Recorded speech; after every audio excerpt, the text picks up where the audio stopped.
Hello friends, this is AKHILESH Pandeey and in this video I am going to teach you the reciprocity theorem. This is the lecture number 12 of the network analysis. And before understanding the reciprocity theorem, we will first understand that for which type of circuit the reciprocity theorem is applicable. So this is applicable when single excitation in the circuit or single excitation or independent source, you can say.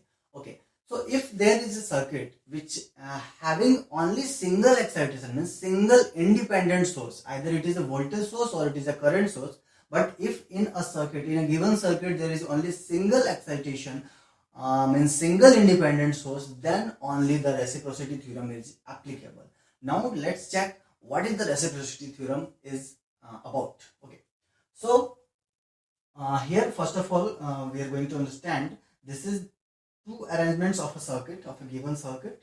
This is a large circuit with no independent source, and the same circuit has been drawn here. This is the large circuit, the same circuit is here. Okay. Now next come to this load RL. This is same again. This resistance is again same. Now what we have changed in these two circuits? So we have changed. Here we have a voltage source connected in series with this R resistance, and here we have V2 connected in this in series with this RL. So only the position of this source has been changed. Okay, and the current I1, means this will be the response through RL for this excitation. Actually excitation means that excites the given circuits, means that is the independent source. Okay, so this is the excitation, and due to this excitation there will be some response. So this is the response of the circuit. Response of through this RL. Okay, so for this excitation, that is the response. Now what we have done, we have just interchanged the position of the excitation and response. The response has been taken through R now, and the excitation has been taken in series with this RL. That is done here in this circuit. Rest of the circuit is the same. So in these two circuits, what we have done, we have just interchanged the position of excitation with the response. Means earlier in the first case the excitation was V1, response was I1. Now the excitation is V2, response is I2, and the position has been interchanged. Okay, so if the position is interchanged in a given circuit, and if there is only a single independent source, then according to the reciprocity theorem, if place of excitation and response interchanged, then ratio of excitation to response remains same. Means ratio of the excitation to the response will remain same. Means V1 upon I1 will be equal to V2 upon I2. That's it. That is all about the reciprocity theorem. Means if we have a single independent source in a given circuit, and if the place of response and the excitation is being interchanged, then in that case the ratio will be the same. So in this case we had taken excitation as the voltage and response as the current. Now we will see the next case when we will take the excitation as current and response as voltage. So let's check the case when the excitation, okay, I am manipulating the changes here itself. Now the excitation will be the current and the response will be the voltage. Okay, let's check what will the circuit about. So here the R is the same. Now I am taking the excitation as the current. Okay, so this is the excitation, current, and the response is the voltage. Response is the voltage, means across RL we will measure the voltage V1. Again, what we will do here? Here we will measure the voltage, means this will be the response. This will be the response now, V2 plus minus whatever it will be, and the excitation is taken here, means RL will be the same of course, and the excitation will be here. Okay, I2. So overall what we have done now, we have I1 means current is the excitation now, and voltage V1 is the response. The voltage is across RL. For the next case, current I2 is the excitation and response is the V2 now. Response is the V2 now. So for this case again, the ratio of the excitation to the response will be the same, will be constant, means I1 upon V1 will be equal to I2 upon V2. So this is an easy arrangement, means when we replace I1, means we are trying to interchange the position of I1 to V1, means the position of excitation is across the resistance R, and so we will replace it across the RL, and the voltage will be, means the response will be taken across R. So this is very easily understandable interchanging here, and so this arrangement is also possible, and for this type of arrangement the ratio of the excitation to the response will be again same. Now come to the next arrangement, check whether the next arrangement is possible or not. So we are trying to check if we are taking the excitation as the current and response as the current as well. We have seen the two cases. First case, voltage was the excitation, current was the response. In the second case, we have current as the excitation, voltage as the response. Now we are trying to check the third case as current as the excitation and current itself as the response. So let's check whether it is possible or not. So current as the excitation and current itself as the response. So here we are taking the current as the response. I dash I am taking here, I dash 1. Okay.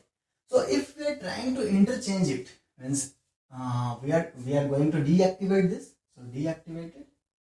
I1 has been deactivated. Deactivating means opening it. Okay. So open circuit now. Now I1 dash was through RL. I1 dash was through RL. Now we are trying to replace. So through this circuit means what? This is I1 dash now open. It is open circuit. So I1 dash will become 0. Oh. Again, this current was across the resistance R. So across this resistance R, and so we will try to apply it across the RL. So overall we can see that if here it is I2 dash. Okay. So overall we can see that this type of arrangement is not possible, because when we are replacing it, then we are getting the 0, or you can say here we are using the word as I1 across R. I1 across. So if we are taking the response again, then that should be again across the R. Whatever the response will be, I am taking the response X across R we have to determine, because we are replacing it. So across the word should be the same, but across R we can have the voltage, not the current. Okay, we can have current through R. We can have, but across R we cannot have. We cannot determine the current. So it means overall we can say that if there is the current as the excitation and current itself as the response, then we cannot apply the reciprocity theorem, or you can say the reciprocity theorem is not applicable for current combination, means current as excitation and current as the response. And similar will be the case for the voltage again. So if there is voltage as the excitation and voltage itself as the response, then again the reciprocity theorem will be not applicable. So overall we come to know that reciprocity theorem is applicable only to the two type of circuits when there is voltage as the excitation and current as the response, or current as the excitation and voltage as the response. We can have the table for this as this one. If we have excitation here, for different combination I am taking the response. Overall the summarized table I am going to draw, and this is the applicability. Okay, don't mind the spelling. Okay, current, voltage, current, and voltage. For this it is applicable, for this it is applicable, for these two cases it is not applicable. So reciprocity theorem is applicable when current response, current excitation, voltage response, voltage excitation, current response. But if both are the current or both are the voltage, then that theorem is not applicable. So overall we understood the reciprocity theorem. We also got come to know about when the reciprocity theorem is applicable. Now we will see one previous year GATE exam question, and we will clear the doubts again. So here is the question we have related to the reciprocity theorem that has been asked in the previous GATE exam, and the question is coming in front of you very soon. So this is the question. This has been asked in 2002 mark question. And the question is, here we have plus minus 10 volt.